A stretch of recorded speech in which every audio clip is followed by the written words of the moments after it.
Meus irmãos, minhas irmãs, que a graça bendita do Senhor Jesus Cristo seja com a sua vida, com a sua casa, com os seus.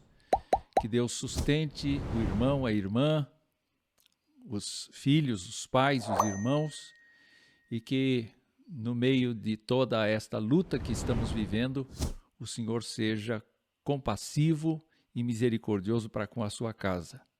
Nós vamos, nesse instante, examinar as Escrituras e eu quero convidar a sua atenção para a leitura de Colossenses capítulo 2, versos 6 e 7.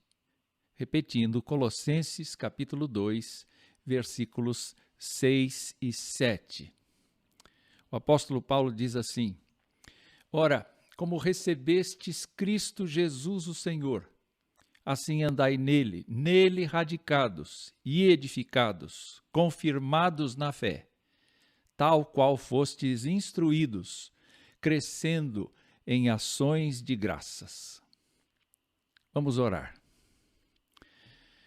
Nosso Deus, nosso Pai bendito, nós estamos na Tua presença nesta hora, agradecidos ao Senhor pelo privilégio que temos de sermos Teus filhos e de andarmos segundo a Tua palavra e de buscarmos a Tua face para recebermos do Senhor a bênção da Tua orientação, da Tua segurança, do Teu cuidado santo. Nós, ó Deus, colocamos com tristeza os nossos amigos, nossos vizinhos, nossos parentes, a população em geral que perdeu seus entes queridos, tem perdido em números alarmantes no nosso país. E nós pedimos especialmente por aqueles que estão agora hospitalizados, por aqueles que estão dependendo de um leito de UTI. Nós suplicamos, nosso Pai, que o Senhor abençoe o pessoal da saúde, dando-lhes saúde, dando-lhes condições de poder trabalhar. E nós suplicamos, ó Deus, que o Senhor abençoe as autoridades que estão imbuídas em vacinar a população. Nós pedimos que o Senhor abençoe este ato da graça comum, a graça que o Senhor derramou sobre as pessoas para descobrirem antídotos para este mal, que não são, obviamente, completos. Na verdade, o Senhor é completo, porque é o Senhor quem determina a vida ou a morte. Mas nós suplicamos, nosso Deus, que o Senhor esteja presente nas autoridades, no pessoal da saúde, nos enfermos, nas famílias, nos enlutados. Enfim, o Senhor cuide de todos nós. E agora, especialmente, que o Senhor nos ajude a prestar atenção na Escritura, que o Senhor nos ajude a viver a Escritura de acordo com a Tua vontade. Nós louvamos o Teu nome e te agradecemos em nome de Jesus. Amém. O apóstolo Paulo não conhecia a igreja de Colossos pessoalmente. Capítulo 2, verso 1. Na verdade, seu companheiro de ministério, Epáfras, havia sido encarregado de plantar o evangelho nessa pequena cidade do Vale do Rio Lico e também em Laodiceia e Hierápolis, como se vê no capítulo 4, verso 13. Colossos, noutros tempos, havia sido considerada, mas perdeu sua posição para Laodiceia e Hierápolis, sob a dominação romana. Muito possivelmente era composta por frígios, gregos e judeus. Possuía uma tradição religiosa que incluía culto a Cibele, a grande deusa mãe da Ásia, culto a Ísis, culto a Apolo, culto a Men-As-Seno, culto a Mitra, herança dos persas de antigamente, e a tantas outras atividades ou divindades pagãs. Os judeus, por sua vez, mantinham alguns aspectos do judaísmo, mas aderiram às culturas helenistas. Prevalecia, então, na região, o rigor da religião frígia. Era principal o culto a Cibele, mas somados aos elementos religiosos de Mitra e à sabedoria dos cultos de mistérios, além do ascetismo dessa religião sincrética. Os estudiosos da carta do apóstolo e da história da igreja conclui que as pessoas criam que a plenitude de Deus estava repartida entre muitas emanações, anjos ou deuses, que habitavam as estrelas e por isso deveriam ser adorados. Cristo era uma dessas emanações. Apenas isto. Além disso, para que esses crentes pagãos fossem dignos dos mistérios prometidos pela religião, eles precisavam ser ascetas, guardadores zelosos dos ritos, abstinentes e abnegados. E tudo isso era muito forte, uma pressão violenta contra a igreja. A igreja plantada em Colossos era composta de irmãos nossos que vieram desse paganismo e que estavam sendo pressionados a voltar para ele. Paulo estava muito preocupado com a saúde espiritual da igreja, sendo esta a razão principal da carta aos Colossenses. Nós vamos estudar o conselho que ele deu aos irmãos colossenses nesse trecho do capítulo 2. Vamos ler novamente. Ora, como recebestes Cristo Jesus o Senhor, assim andai nele, radicados e edificados e confirmados na fé, tal qual fostes instruídos, crescendo em ações de graças. Meus irmãos, o cerne destas exortações de Paulo é a pessoa de Jesus. Mas nós podemos observar que ele identifica Jesus pelo título messiânico, Cristo, que talvez não tenha muito sentido para os gregos, e sim para os judeus. E como aposto, ele o chama de o Senhor, Cristo Jesus, o Senhor, que aí sim faz todo sentido para os gregos, que chamam as suas divindades pagãs de Senhor da mesma forma.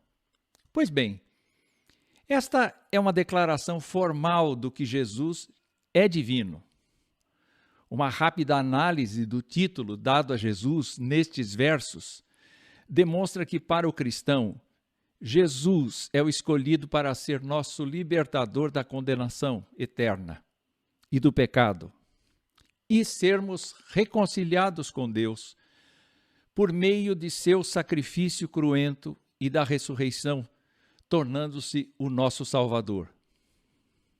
Ao mesmo tempo, Jesus se tornou o Senhor porque Deus Pai lhe deu este título e honra, como está escrito em Filipenses capítulo 2, versos 10 e 11, para que ao nome de Jesus se dobre todo joelho nos céus, na terra e debaixo da terra, e toda língua confesse que Jesus Cristo é Senhor para a glória de Deus Pai. Para o cristão, Jesus é o dono e comandante de todas as coisas nos céus e na terra, e cabeça da igreja. Ele entregará o reino ao Pai na sua volta, ao vencer o último inimigo, que é a morte. Isso está em 1 Coríntios capítulo 15, versos 24 a 28. Em relação a Cristo Jesus, o Senhor, Paulo utiliza 4 ações verbais dirigidas aos colossenses e a nós, no texto que estamos estudando. Vamos a elas. A primeira ação verbal: como recebestes a Cristo Jesus. Meus irmãos, a Bíblia revela com toda clareza que não somos nós que decidimos ser salvos ou não. Essa decisão é exclusivamente do Senhor, que nos atrai para o Evangelho e nos concede fé para crermos em Jesus, sua vida, sua obra expiatória. Nós somos cristãos porque Deus quer. Ao mesmo tempo, a mensagem que ouvimos é sempre esta: arrependei-vos e crede no Evangelho. Quando isto acontece na vida de alguém, essa pessoa reconciliada com Deus, no momento da história de sua vida terrena, embora saibamos que a decisão dessa reconciliação já foi tomada por Deus antes mesmo que houvesse mundo, é nossa. Como foi que os colossenses receberam a Cristo? Epáfras foi a eles e os instruiu a respeito de Cristo. Está no capítulo 1, verso 7. Eles ouviram e entenderam a graça de Deus para com eles. Verso 6, a segunda parte. Eles passaram a crer em Jesus Cristo e a amar todos os santos. Verso 4. Por causa da esperança que está preservada nos céus para eles. Verso 5. O que significou para eles o receber a Cristo? A libertação do império das trevas por Deus Pai e seu transporte para o reino de Cristo, o Redentor e Remidor de seus pecados, do versículo 13 ao 15 do primeiro capítulo. A reconciliação com Deus para apresentá-los perante Ele santos, inculpáveis e irrepreensíveis. Verso 22 do capítulo 1. A circuncisão de Cristo, que consiste no sepultamento juntamente com Ele no batismo, e a ressurreição mediante a fé no poder de Deus, que também ressuscitou a Cristo. Capítulo 2, versos 11 e 12.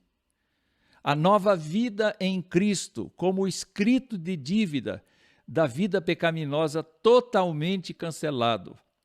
Capítulo 2, versos 13 e 14. Nós podemos considerar a experiência pessoal de conversão como um dos aspectos de receber a Cristo. Esse é o que todos nós temos que ter.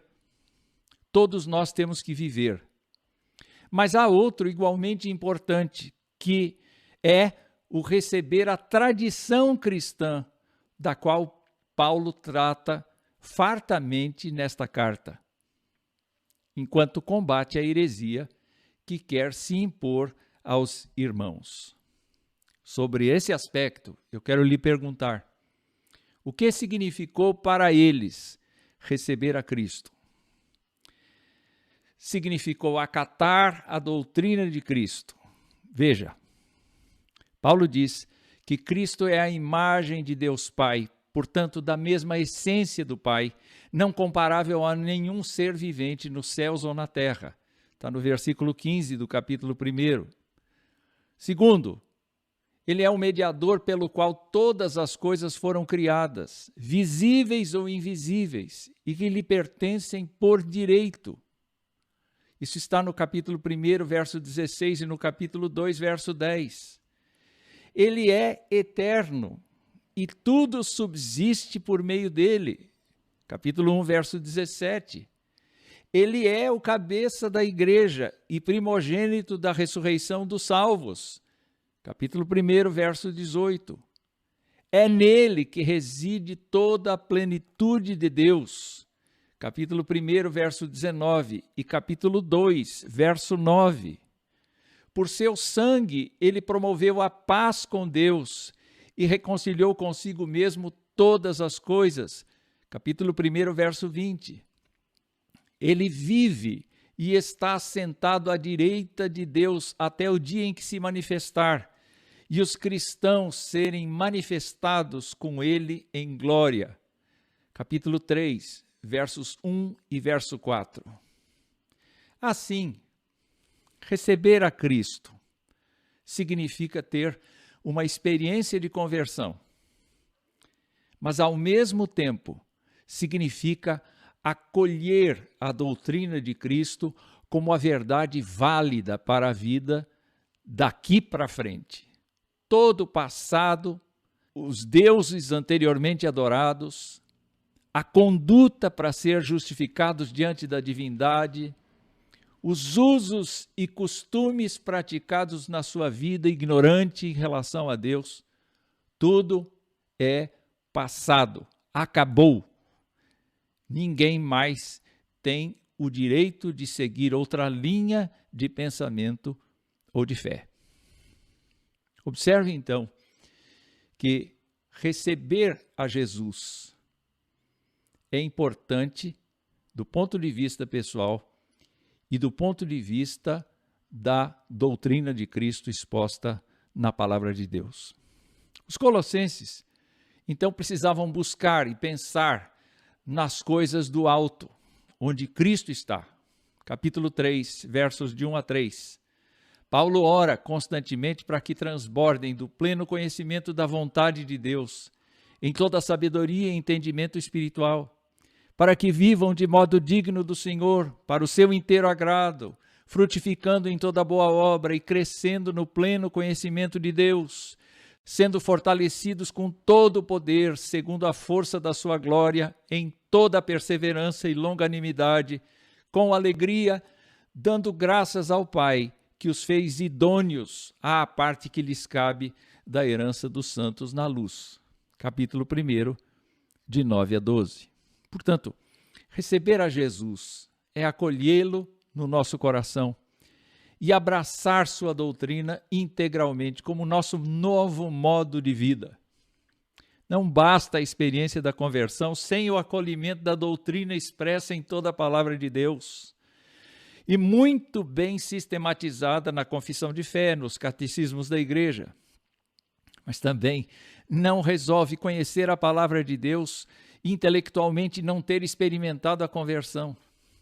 É necessário que cada um de nós esteja consciente de possuir as duas coisas. Como é que está a sua vida em relação a isto? O segundo aspecto deste conselho de Paulo está na parte final do verso 6. Assim, andai nele. Andar em Cristo é viver de modo digno do Senhor para o seu inteiro agrado, produzindo frutos e crescendo no conhecimento dele. Isso está no versículo 10. Permanecemos na fé, alicerçados e firmes, não nos deixando afastar da esperança do evangelho que ouvimos. Verso 23 do capítulo 1. Fazermos morrer nossa natureza carnal com seus pecados e limitações. Capítulo 3, verso 5. E nos revestirmos das virtudes de Deus. Capítulo 3, verso 12. E fazermos tudo que em nome de Jesus deva ser feito. Capítulo 3, verso 17. Paulo utiliza várias metáforas para explicar o andar em Cristo. A primeira delas, nele radicados.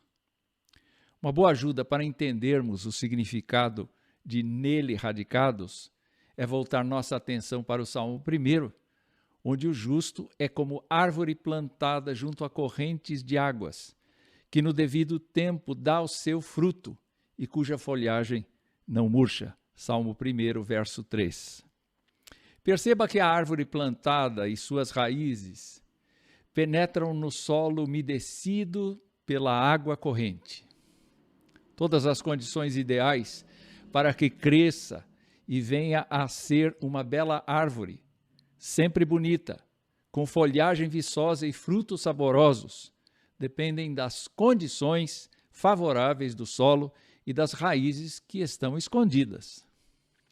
Ao usar a ideia de enraizamento do cristão, Paulo aconselha que haja um aprofundamento sincero e constante do cristão na pessoa de Cristo.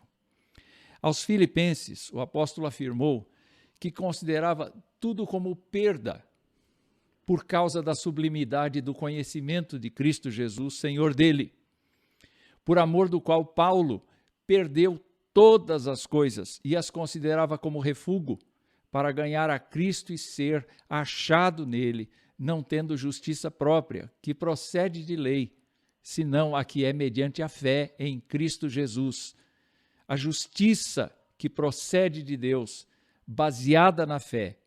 E o propósito de Paulo era para o conhecer e o poder da sua ressurreição e a comunhão dos seus sofrimentos, conformando-se ele, Paulo, com Cristo na sua morte, para, de algum modo, alcançar a ressurreição dentre os mortos. Isso está em Filipenses, no capítulo 3, versos 8 a 11.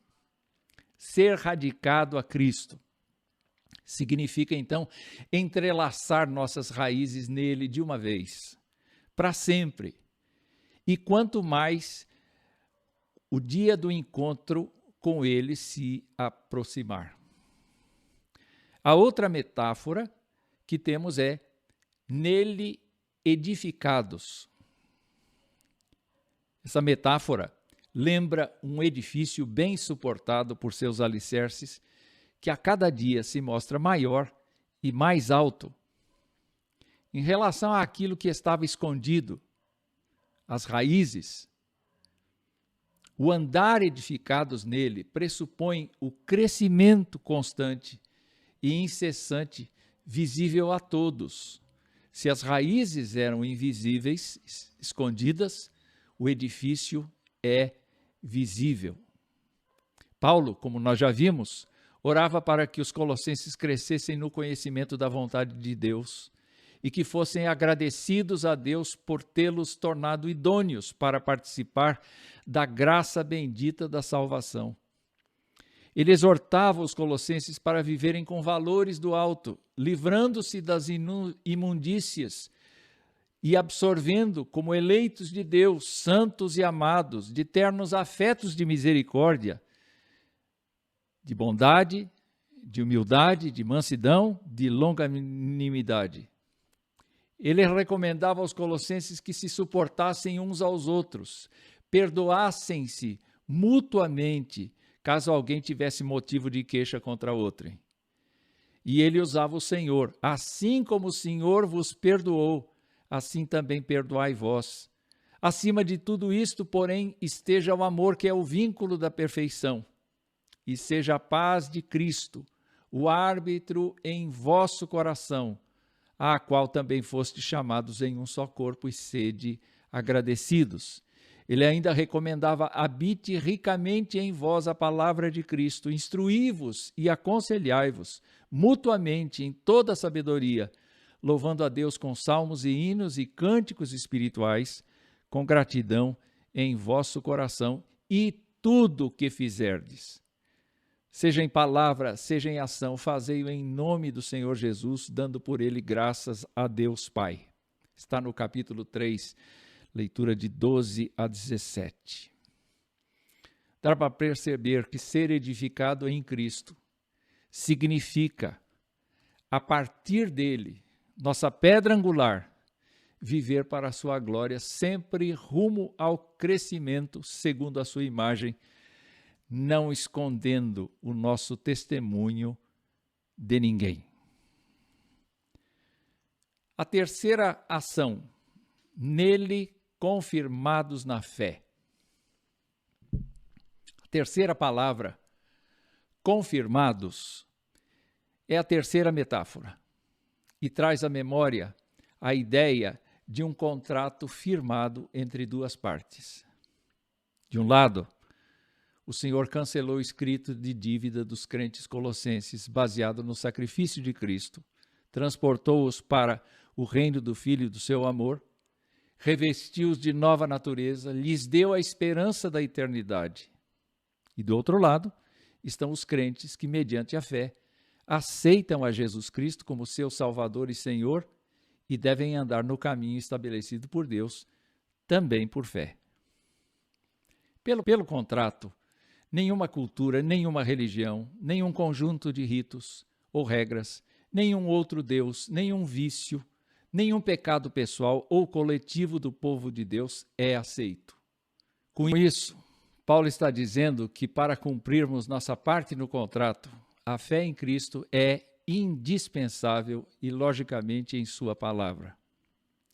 Com base no contrato, os cristãos colossenses precisam ser proativos e rejeitar as heresias às quais estão sendo expostos, porque em Cristo todos os tesouros da sabedoria e do conhecimento estão ocultos. Assim, digo para que ninguém vos engane com raciocínios falazes. Capítulo 2, versos 3 e 4. Eles devem ter cuidado para que ninguém vos venha a enredar com a sua filosofia e vãs sutilezas, conforme a tradição dos homens, conforme os rudimentos do mundo, e não segundo Cristo. Porque em Cristo habita corporalmente toda a plenitude da divindade, e também em Cristo vós estáis aperfeiçoados. Capítulo 2, versos 8 a 10. Ser confirmado na fé em Cristo, então, significa combater o bom combate, sendo gratos a Deus por sua parte no contrato, enquanto, com a ajuda dele, cumprimos a nossa parte e rejeitamos tudo aquilo que fere sua palavra ou nos afasta de Cristo. Uma quarta ação Falamos de radicados, edificados, falamos de confirmados na fé. Agora, andai nele, crescendo em ações de graças. Não há nenhuma dúvida de que estar radicados, edificados e confirmados na fé em Cristo vai nos fazer pessoas diferentes de todas as outras. Isto certamente trará desconforto, afastamento dos mais chegados, perseguição, impopularidade e muito mais. A Bíblia não esconde o preço a pagar do discipulado. Todavia, como convertidos, olhamos o quanto o Senhor nos fez e fará, e acatamos o que Paulo diz aos Colossenses. Primeiro, sou grato a Deus por suas vidas, por sua fé e amor. Segundo, devemos ser gratos a Deus porque Ele nos tornou idôneos para participar da herança dos santos na luz. Irmãos, temos acesso ao trono da graça. Versículo 12 do capítulo 1. Terceiro, devemos ser gratos a Deus por podermos usar o nome de Jesus nas coisas que falamos e fazemos. Capítulo 3, verso 17. Quarto, devemos ser gratos a Deus porque receberemos do Senhor a recompensa da nossa entrega, do nosso trabalho. Capítulo 3, verso 24. Paulo dizia aos filipenses que aprendeu a viver contente em toda e qualquer situação. Tanto sabia estar humilhado, como também ser honrado. De tudo e em todas as circunstâncias ele tinha experiência, tanto de fartura como de fome, assim de abundância como de escassez. Tudo ele podia naquele que o fortalecia. Isso está em Filipenses, o capítulo 4, versos 11 a 13. Aprendeu a viver contente. Como assim? Sendo agradecido na humilhação ou na honra, na fartura ou na escassez, porque quem o suportava, lhe dava forças, era o alicerce, que é Cristo. Era a pedra angular, que é Cristo. Certamente, a gratidão renovava a sua fé, sua esperança e suas forças para viver para Cristo até o fim de seus dias. Andar crescendo em ações de graças significa reconhecer os méritos de Cristo e a graça recebida. Significa lembrar todos os dias de que, estando no Senhor, nós estamos bem. Fica o conselho de Paulo para a nossa edificação. Ora, como recebestes Cristo Jesus, o Senhor, assim andai nele radicados, com as raízes lançadas sobre ele, edificados e confirmados na fé, tal qual fostes instruídos, crescendo em ações de graças. Que Deus nos abençoe.